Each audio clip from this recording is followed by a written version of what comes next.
Ito yung unang isda natin sa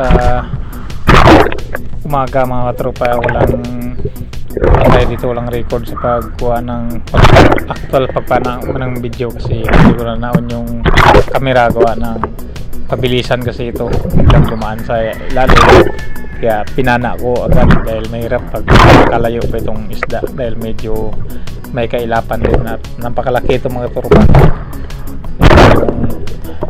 Giant Trevally, bali ito yung pinaka malaki na parang sa taon itong 2024.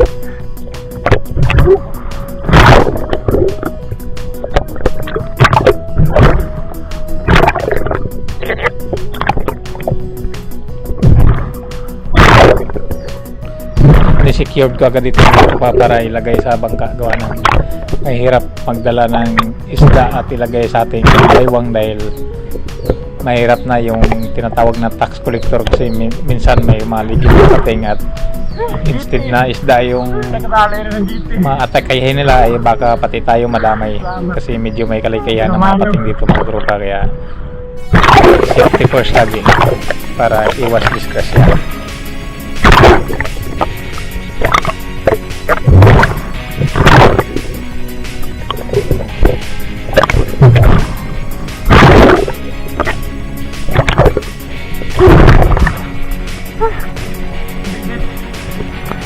Naon yung video. Yeah.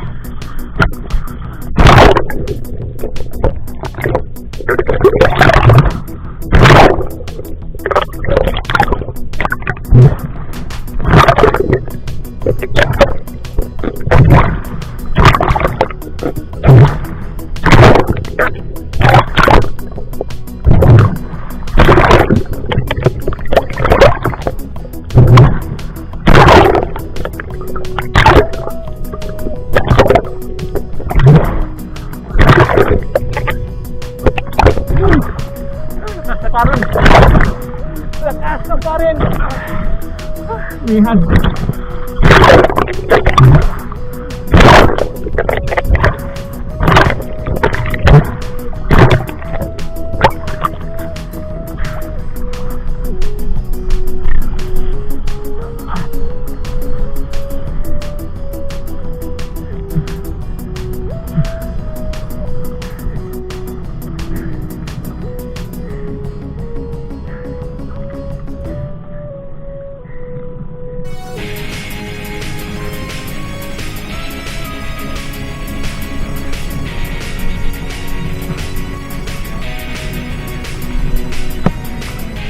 Dapat tuloy oh.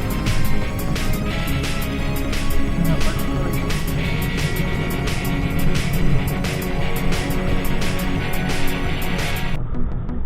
Samsa! Samsa!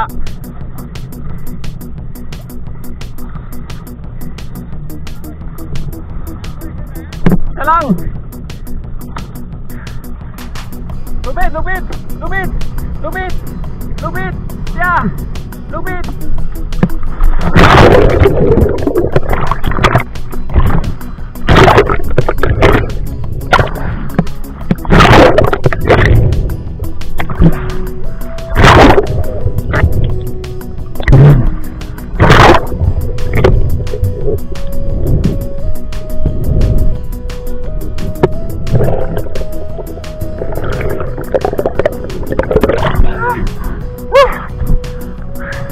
Panaw ka lang!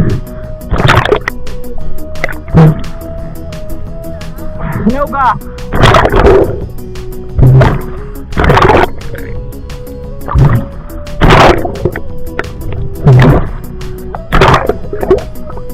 Bye!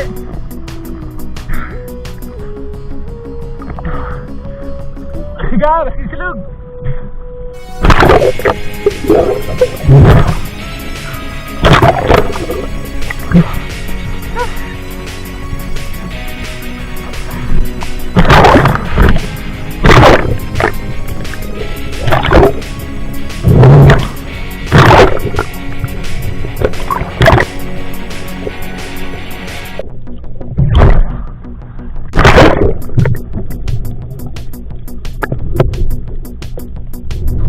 At ito, pangalawang sisid ko mga tropa, bali may nakita ko dito na coral truth or lapu-lapu. Kaya lang nung pinana ko ay sayang, hindi natamaan, kumaripas naman ng takbo. Ayan.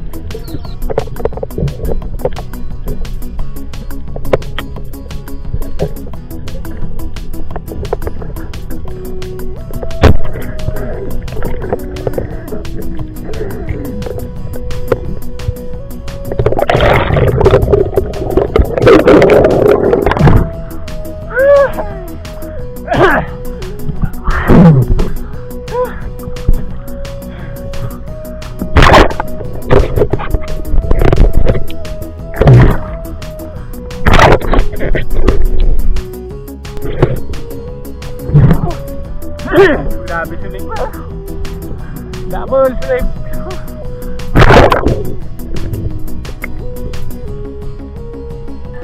Nagkataon din na grabing kawan ng dalagang bukid dyan. Maliliit lang yan, mga dalawang daliri yung laki mga tropa. Kaya lang yan ang tinatarget ng mga dinamita pag sinabugan, kasi pinulada yan pag na sa buwan mga tropa, kasi ano yan, napakarami. Ayan, halos makita kasi pangit yung visibility ng dagat na labo.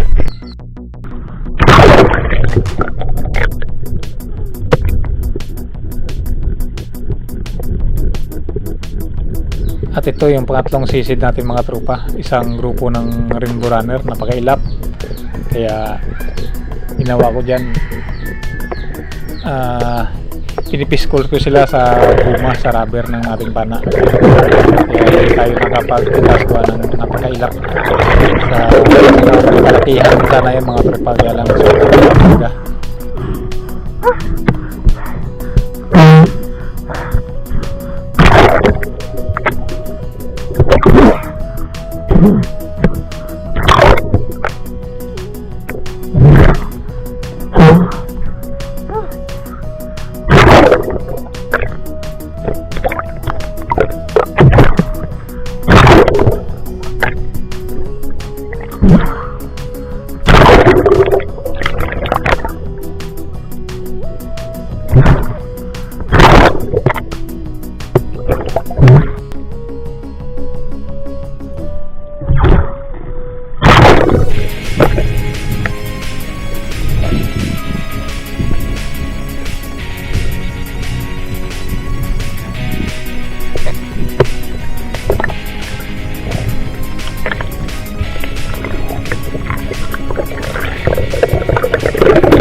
At ito yung next target natin mga katropa, isang labahita o tinatawag na surgeon fish. Yan o, medyo may kailapan din yan mga katropa, kaya hindi na yun natin na target gawa sa sobrang ilap.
At ito dalawang samaral mga tropa, sobrang bilis oh.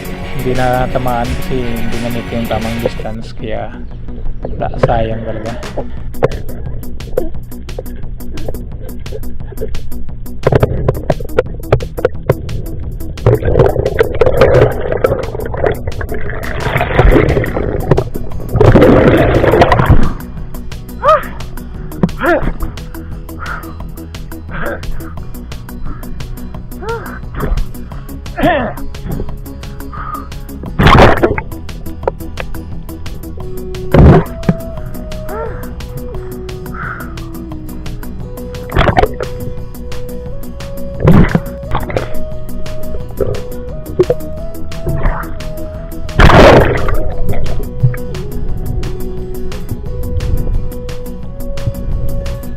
At ito nagsagawa ako ng sisid, pagsisid mga tro, gawa ng nakita ko itong lapu-lapu, black coral throat. Kaya talagang sinisid natin ito dahil may kalakihan din itong mga ganitong klaseng lapu-lapu. Ayan, tinira natin. At ayun, natamaan din mga tropa. At ito yung pangdagdag natin sa isda mga tropa, yung sa grupo ng rainbow runner na pinitas natin, kasi yung ibang rainbow runner wala tayong total video dun kung kailan yung video natin. Napakabilis kasi yung paglabas nila, kaya makapana tayo agad.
Hilap. Hilap magsa.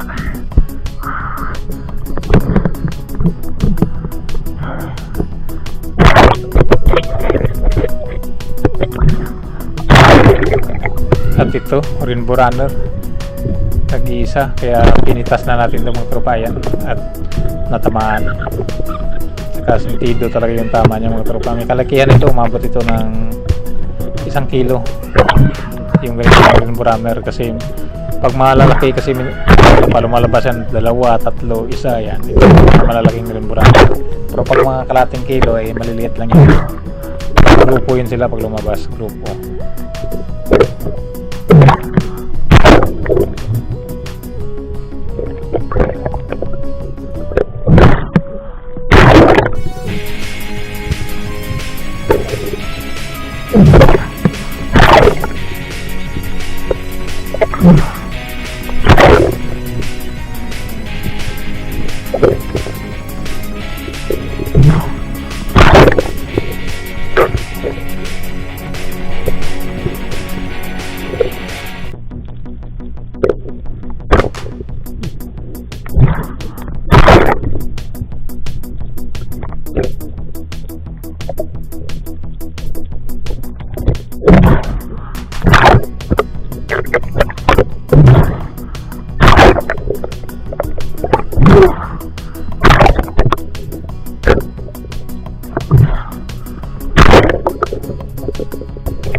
At dito umiipon ako ng maraming hangin mga katropa, gawa ng napakalalim na ito yung sinisid ko, mabot na ito ng 30 meters, medyo malalim na, kaya mga dalawang equalize ko dito sa airgram ko mga tropa para para masisit natin at mabot yung bato nito, kasi malaking bato ito mga tropa sa baba. Dito yung pinakamaraming isda na magagandang klaseng isda na pinapana, tulad ng mga midnight snapper. Ayan mga tropa, oh. Ayan, umitim. Malalaki yan mga midnight snapper, umabot yan at 3 kilo. Kaya lang yung pinana natin yung malaki na yan, hindi na tamaan dahil hindi na may tamang distance at napakalayo. Malalim kasi yan. Ayan mga tropa, umabot na ng 30 meters.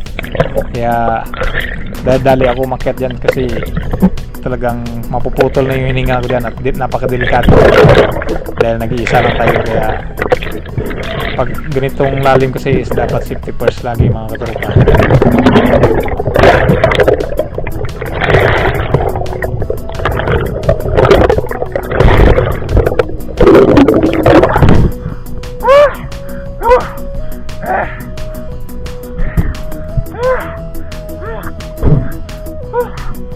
Grabe lalim. Ay ko.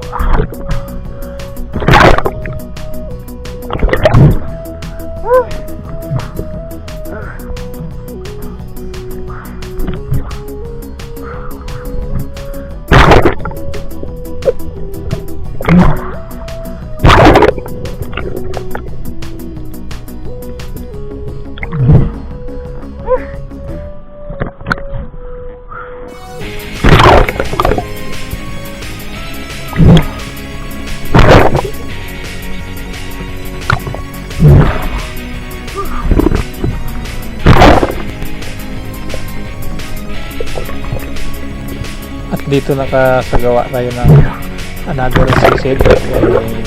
Mayroon tayo makita ng grupo rin ng rainbow runner, tsaka tawag nito yung malalaking galunggong na klase. Ayan o, halo-halo yan, rainbow runner tsaka galunggong, tatawagin ay isok din pero napakalaki. Kaya isang size din sila, may umabot yan ng 3-4 kalaki yung kalakihan nila mga tropa. At dito mga nakarbis, konti lang yung video natin dito pero yung iba natin na videohan.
Dito mga tropa, binalikan ko ulit yung napakalalim na bato na sa 30 meters ng lalim at mahigit pa.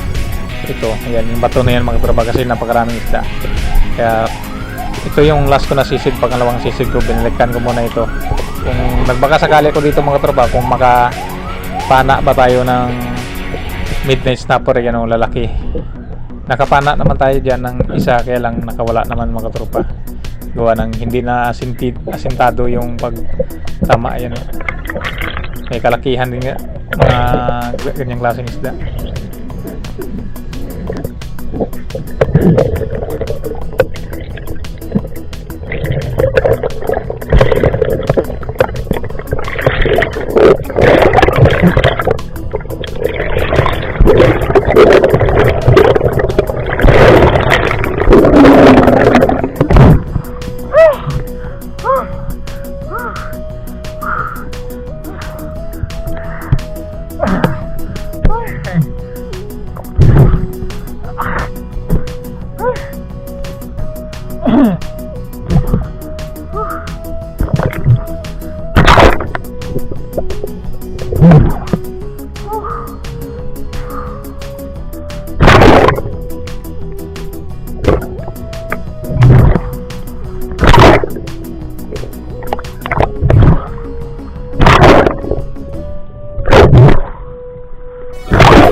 Ayaw, makat sa babaw. Sabi.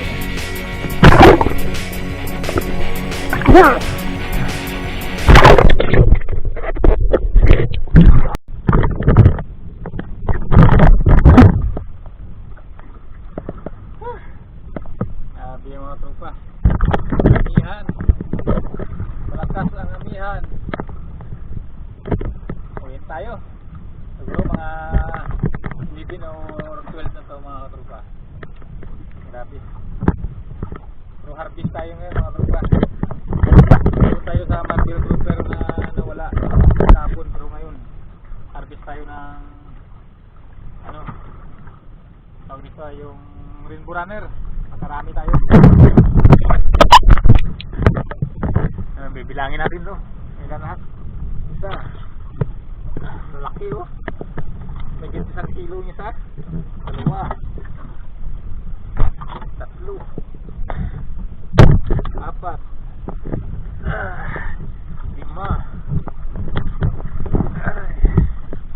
ano,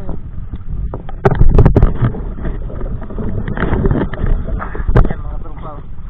Ayan yung GT natin, laki ng GT, diba? Saka itong Rainbow Runner, ayan, 7, marami yan. Ayan o, may talakitok po. Isang isok. Harvest sa tiger fish. Yan, tiger fish, pangihaw. Ang lapu-lapu. Mayroon tayo ditong lapu-lapu nakatago. Ayan. Yan, lapu-lapu. Masarap to pakas. Diba? Lapu. Ayan. natin.